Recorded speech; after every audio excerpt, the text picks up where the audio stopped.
번의 찬송이 겹쳤는데 뭐가 다르지 않으세요?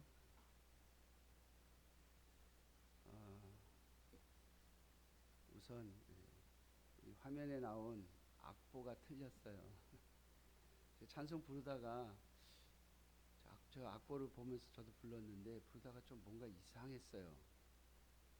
왜냐하면 제가 대학교 다닐 때 그 음악과 교수님이 찬송 잘못 부르는 게 많다고 막 지적을 해서 고쳐준 적이 있거든요. 그때 고친 찬송 중에 하나가 이 91장이에요. 악보를 보시고 물론 이제 요즘 화면이 다 나오니까 그렇지만 가끔 악보도 한번 보셔야 돼요. 저도 부르다가 이상해서 얼른 찬송가에 있는 악보를 봤더니 화면의 악보가 틀린 거예요. 예수의 이름은 이게 아니라 예수의 이름은 전국에 이렇게 불러야 되는데 전국에 이렇게 악보가 돼 있었어요. 처음에 저도 악보 보고 부르다가 이상하다. 그래서 보니까 찬송가 악보를 보니까 제가 기억하고 있는 음이 맞더라고요. 그래서 제가 3절인가 4절부터는 바르게 찬송가대로 불렀는데 그렇죠? 적어도 50대 밑으로는 감을 잡으셨어야 돼요. 50대 밑으로는.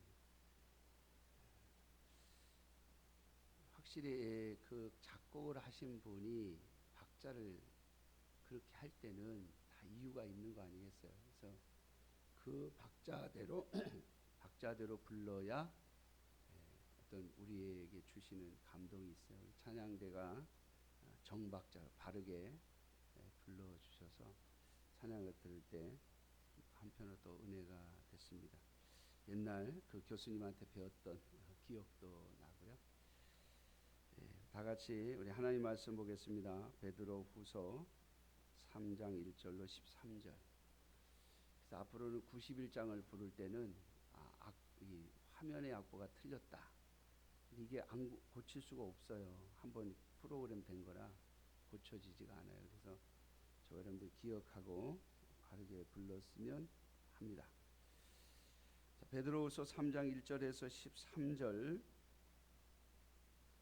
제가 한 절 여러분들이 한 절 교독하겠습니다. 신약 성경 제가 가진 성경으로 386쪽입니다.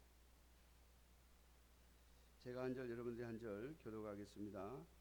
사랑하는 자들아 내가 이제 이 둘째 편지를 너희에게 쓰노니 이 두 편지로 너희의 진실한 마음을 일깨워 생각나게 하여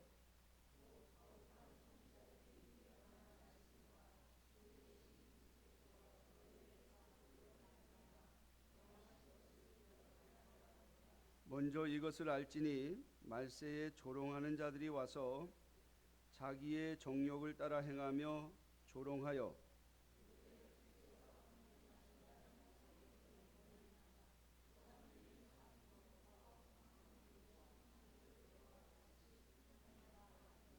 이는 하늘이 옛적부터 있는 것과 땅이 물에서 나와 물로 성립된 것도 하나님의 말씀으로 된 것을 그들이 일부러 잊으려 함이로다.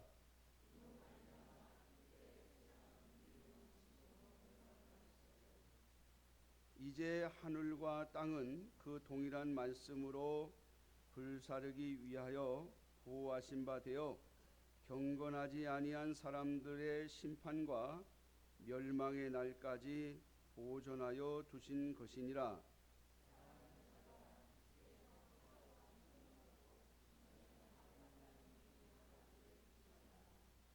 주의 약속은 어떤 이들이 더디다고 생각하는 것 같이 더딘 것이 아니라 오직 주께서는 너희를 대하여 오래 참으사 아무도 멸망하지 아니하고 다 회개하기에 이르기를 원하시느니라.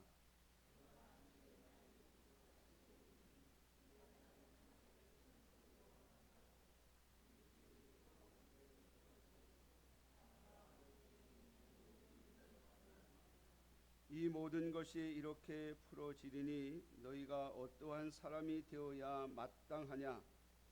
거룩한 행실과 경건함으로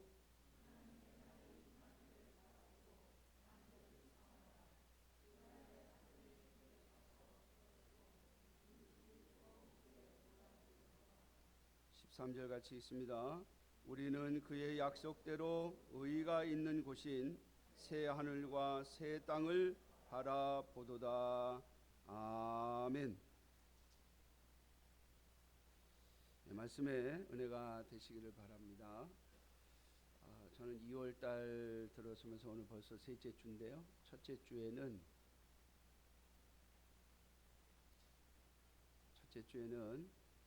우리가 그리스도의 몸이라고 하는 제목으로 말씀을 드렸습니다. 우리는 예수 그리스도를 머리로 하는 하나님의 교회의 몸의 존재로 있습니다.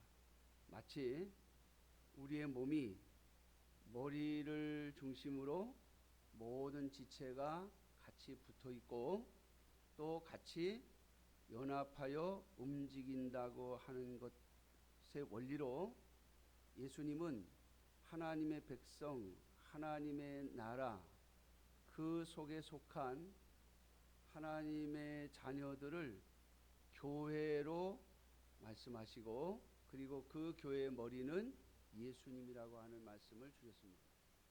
그러므로 우리가 예수님을 믿는다는 것이 뭐냐? 예수님이 나의 머리가 된다는 것이고 내가 예수가 된다는 거예요.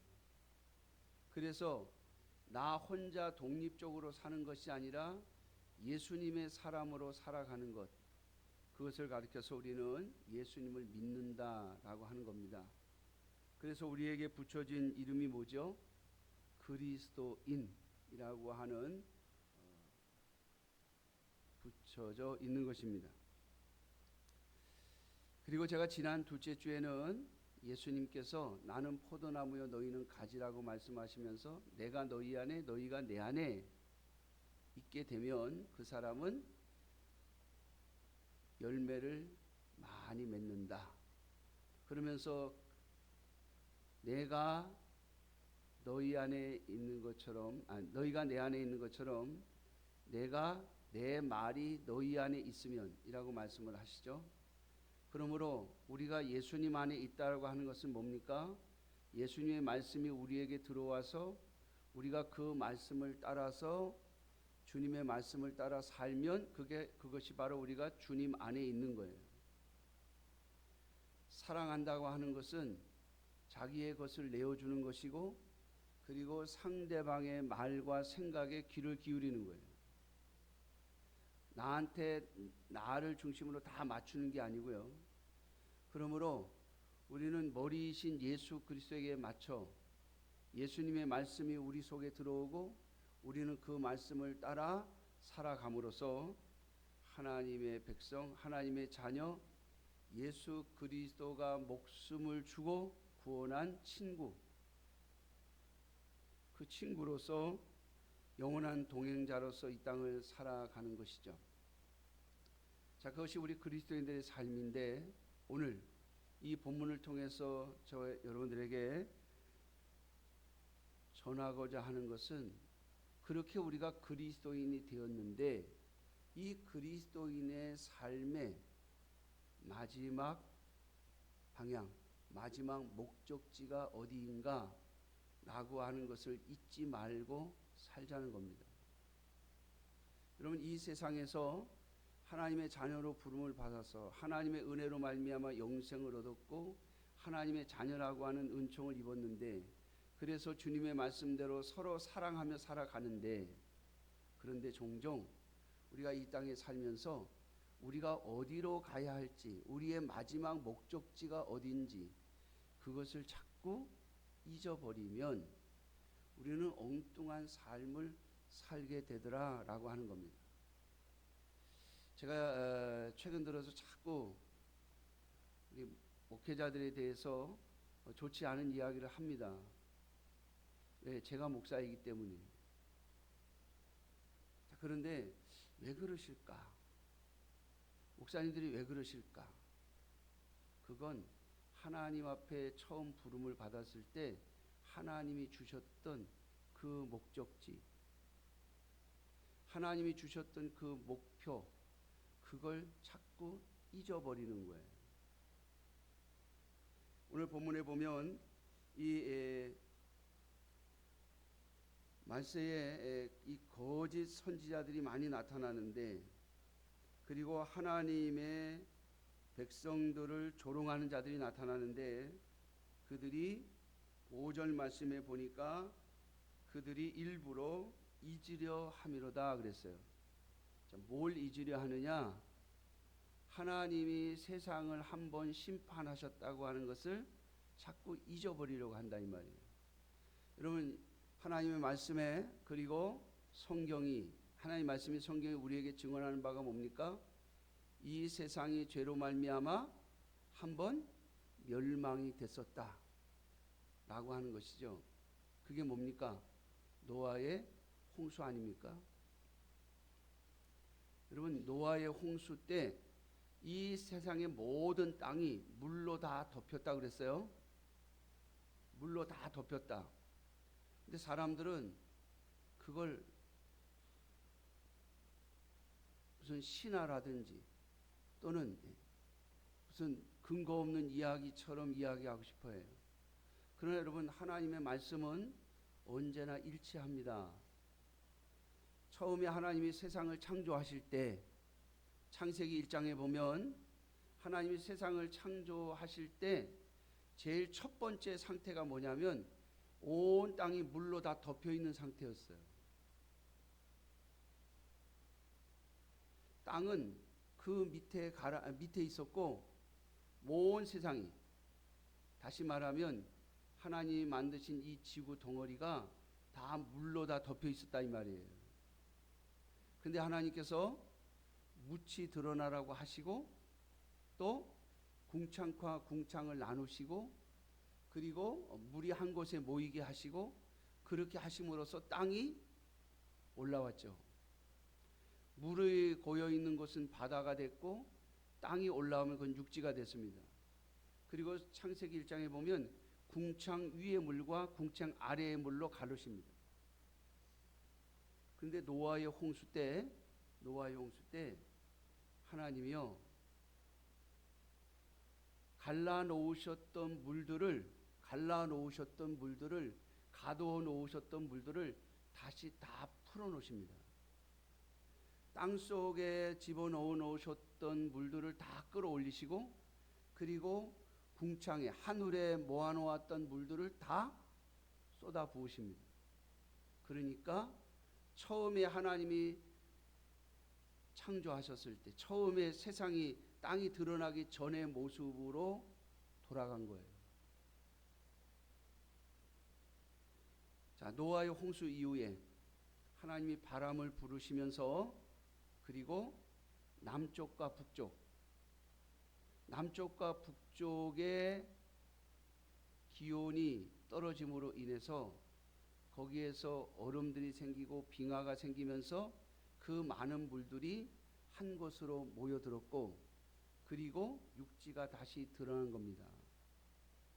자, 오늘 베드로는 어떻게 보면 우리처럼 과학적인 지식을 갖고 있지 않았지만, 하나님이 창세기 1장에 말씀하신 것처럼 땅이 드러나기 전에 세상이 물로 덮여 있었다고 하는 것, 그리고 그 물 중에 일부를 하나님이 궁창으로, 하늘로 올리시고, 그리고 땅에 있는 물들은 한 곳으로 모으시고, 그리고 땅 속으로 그 물들을 집어넣으심으로써 육지가 나왔다고 하는 것을 말씀을 통하여 깨닫는 겁니다. 뭘 보고요?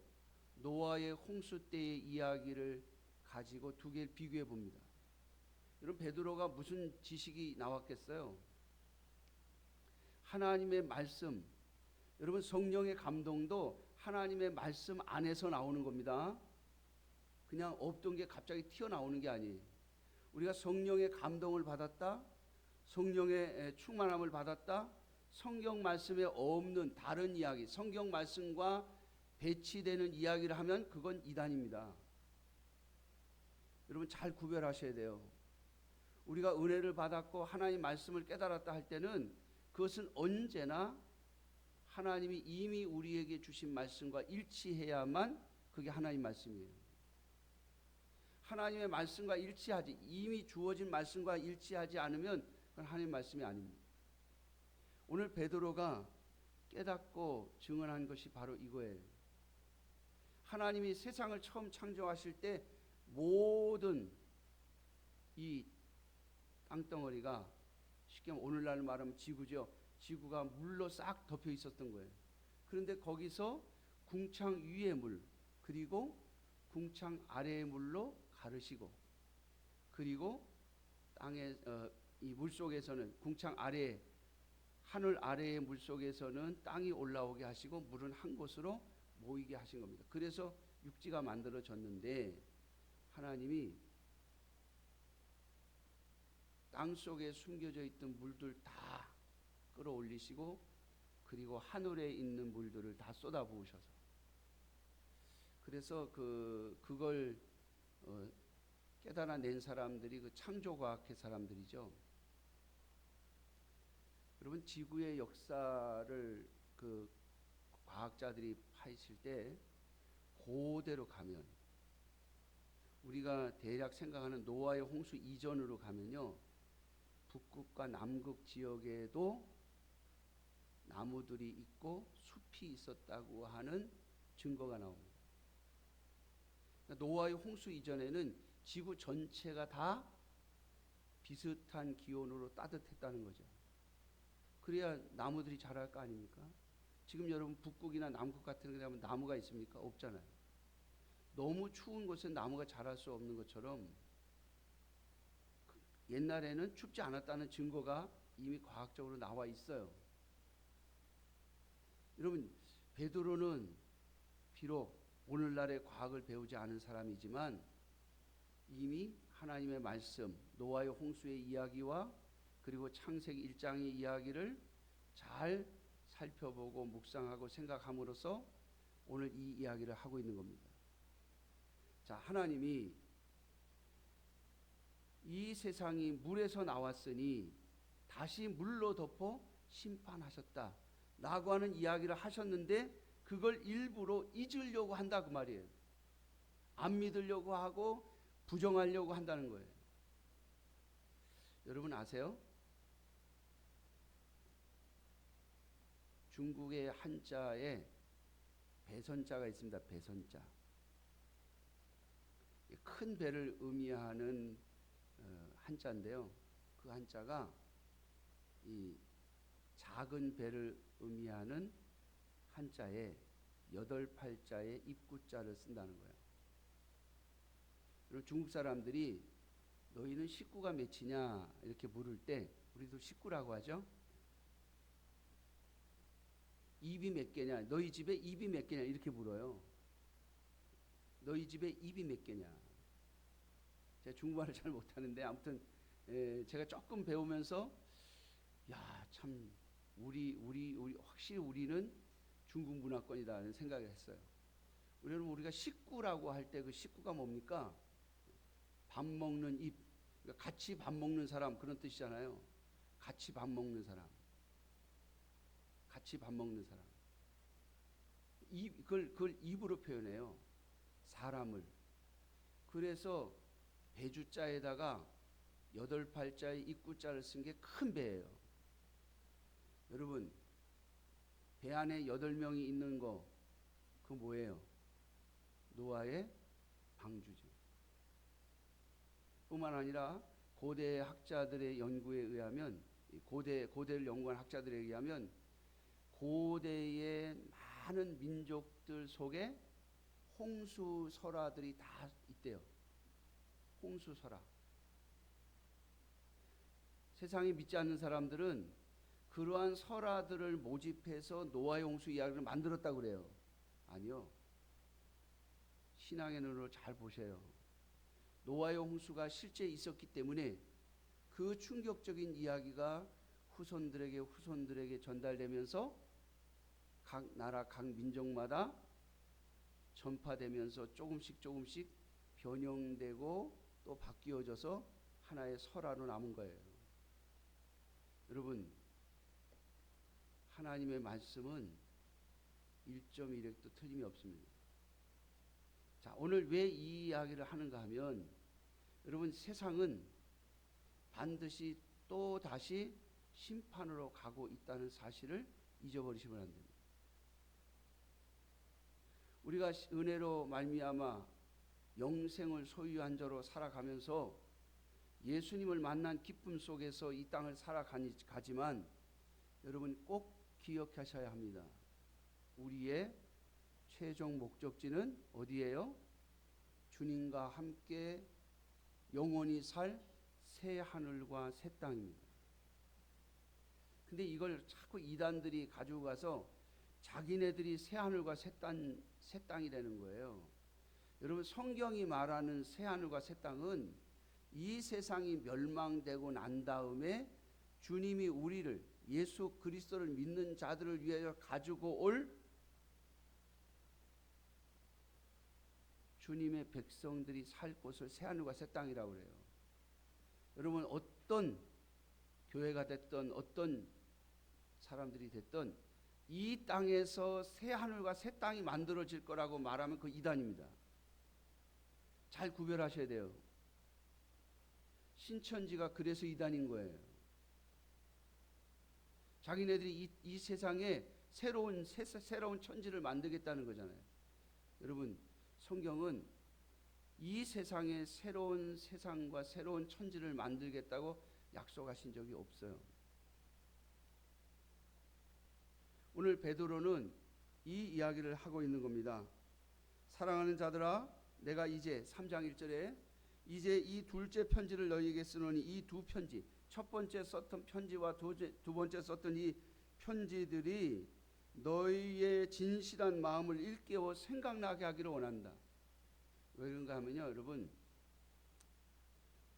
베드로가 복음을 전하면서, 여러분, 베드로가 복음을 전하면서 많은 교회들이 생겨났습니다. 많은 하나님의 역사들을 경험했습니다. 신앙이 생겼습니다. 그리고 살다 보니까 자꾸 교회의 성도들이 어디로요? 세상적인 것에 더 관심을 자꾸 갖기 시작하는 거예요.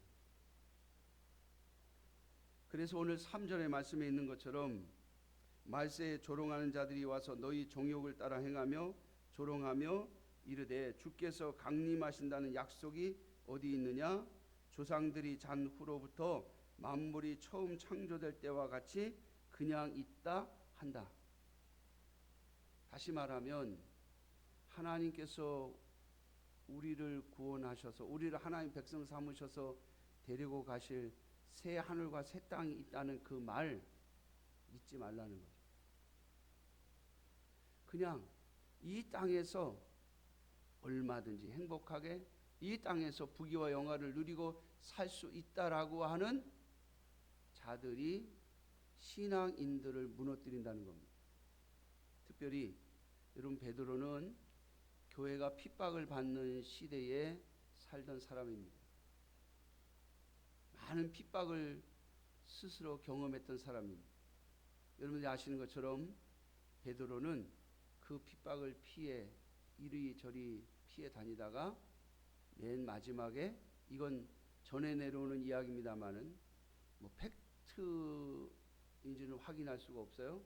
그러나 전해 내려오는 이야기에 의하면 베드로가 또 핍박을 피해서 한 도시를, 한 성읍을 떠나다가 중간에 예수님을 만나는 환상이겠죠. 예수님이 잠깐 보여주신 거겠죠. 주님 어디로 가십니까? 그게 코바디스 아닙니까? 주님 어디로 가십니까? 네가 피해서 핍박을 피해서 가는 그 도시로 내가 들어가서 그 핍박을 감당하려고 한다. 그럴 때 베드로가 가던 길을 돌이켜 다시 그 도시로 들어가서 결국에는 십자가에 거꾸로 매달려 죽었다는 이야기가 있죠. 영화도 있습니다. 여러분, 많은 핍박이 있는 시대, 핍박이 오니까 그리스도인들이 아니다, 이거 우리 뭔가 착각하고 있는 거 아니야? 새 하늘과 새 땅이 온다고 그랬는데 계속 핍박만 오고 세상 사람들은 더 잘 살고 세상 사람들은 더 부귀와 영화를 누리고 우리는 왜 그리스도를 믿는다는 이유로 이런 어려움과 고난과 핍박을 당해야 하지? 라고 하는 의구심을 갖고 있는 성도들에게 하는 말입니다. 주님의 말씀은 틀린 적이 없고 주님이 말씀하신 대로 이루어질 거다. 주님께서 물에서 나온 세상을 물 속에 가두심으로 심판하신 것을 보여주신 것처럼 그 주님께서, 그 하나님께서 세상을 불로 심판하시겠다고 말씀하셨으니 이 세상은 반드시 불로 심판될 것이다.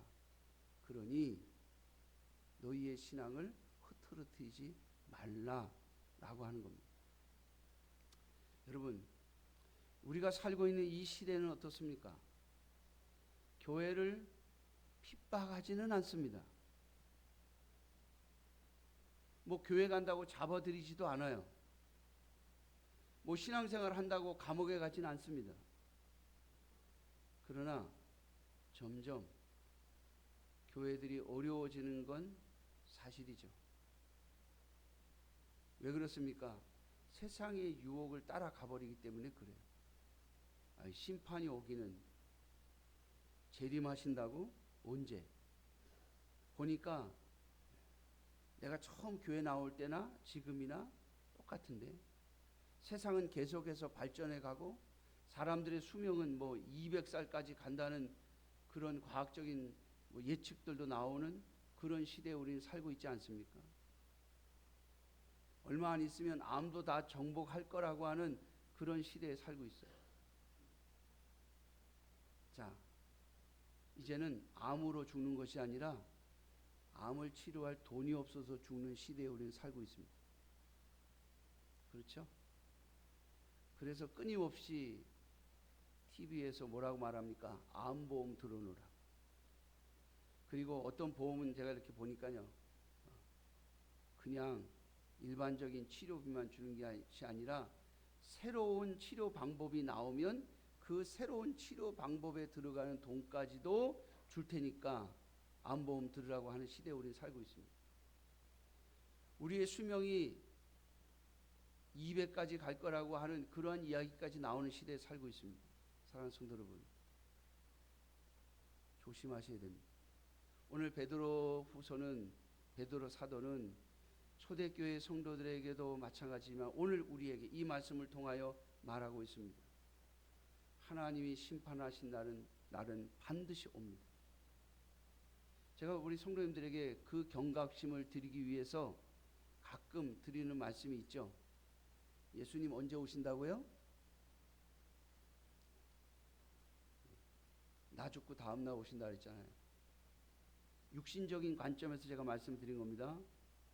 내 육신이 생명이 끊어져서 땅에 묻히거나 화장이 되거나 하여튼 이 땅에서 장례가 치러지고 딱 숨을 거두고 나면 그때부터 우리의 육신은 언제까지요? 예수님 오시는 날까지 잠자는 거라고 그랬어요.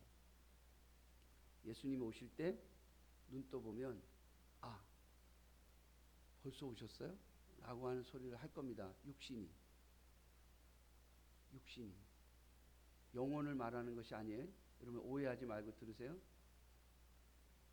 예수님의 재림은 항상 우리 앞에 있습니다. 예수님의 심판의 날은, 하나님의 심판의 날은 항상 우리 앞에 존재하고 있다는 사실을 잊으시면 안 됩니다.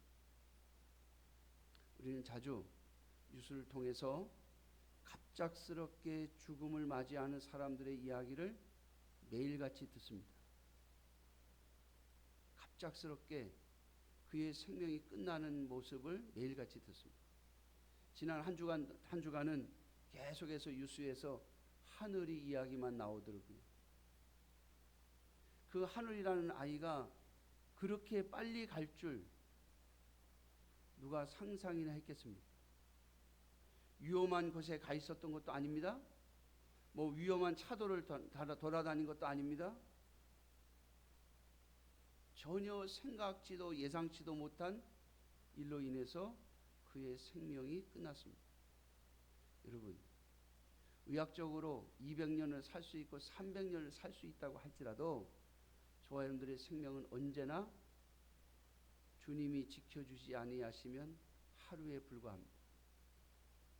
잊지 마십시오.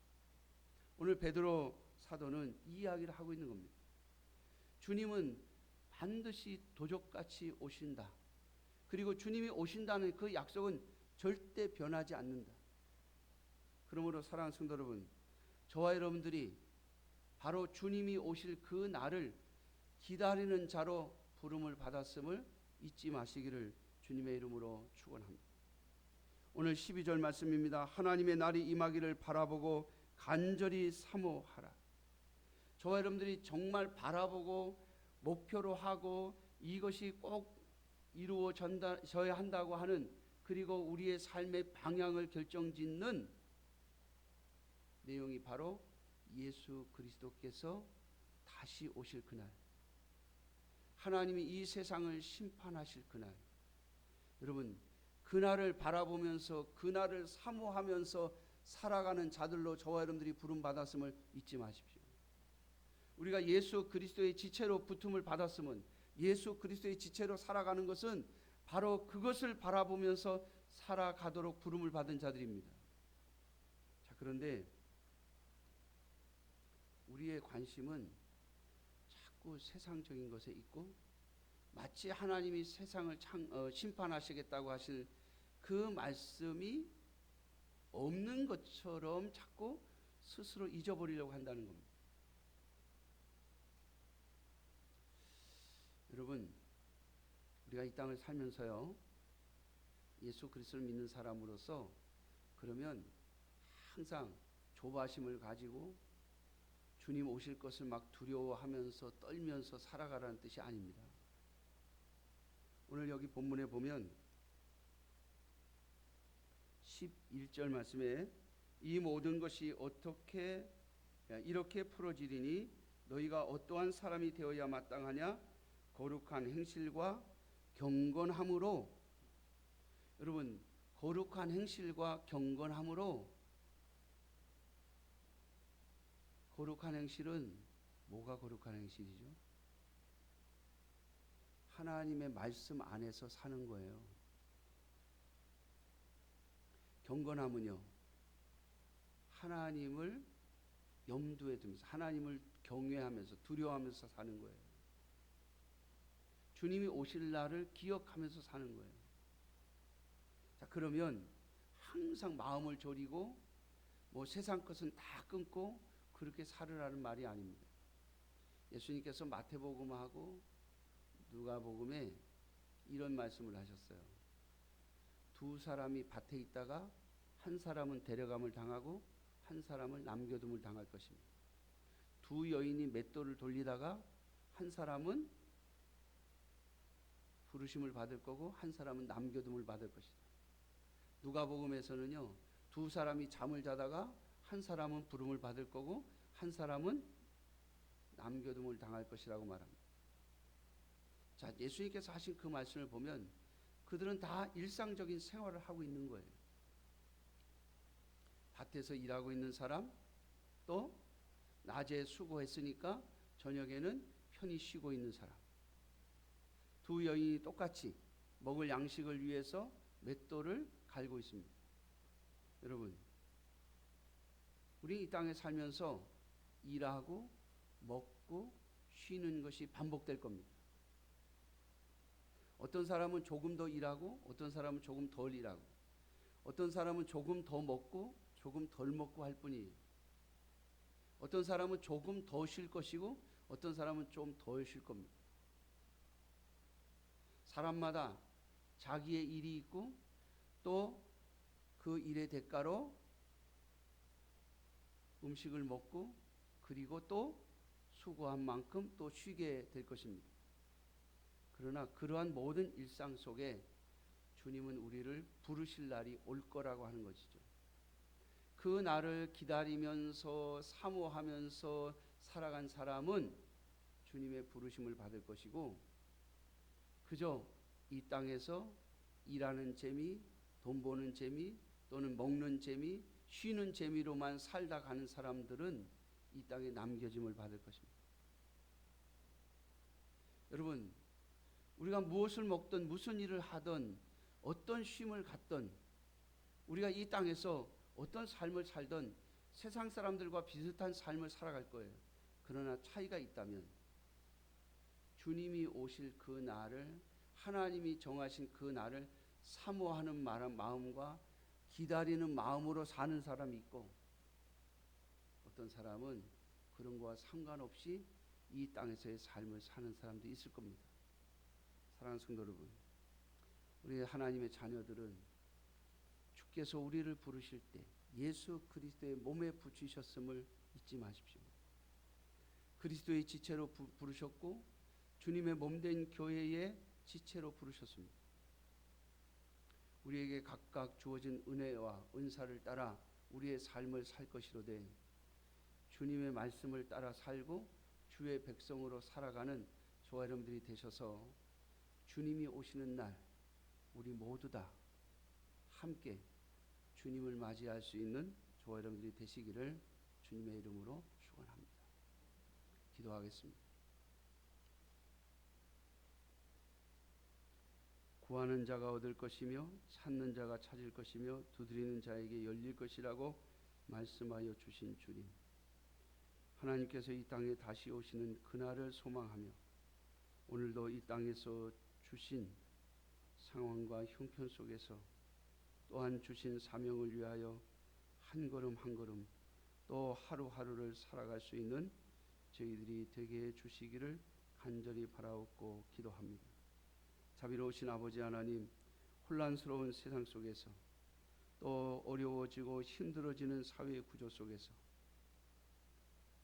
또 우리에게 주신 좋고 편안한 삶의 모습 속에서 언제나 잊지 말고 기억해야 할 것은 주님께서 다시 오실 그날을 바라보며 사모하는 것이라 말씀하여 주셨사오니, 주님, 우리의 삶에 주신 목표와 목적들을 한 걸음 한 걸음 이루어가는 저희들 되게 하여 주시고, 또한 그러한 일들을 이루어갈 때마다 주님 다시 오시는 그날에 주께서 잘하였다 착하고 충성된 종아 말씀하시는 그 음성 듣기를 바라보며 소원하며 오늘을 하나님의 자녀로 온전히 살아가는 저희들이 되게 하여 주시옵소서.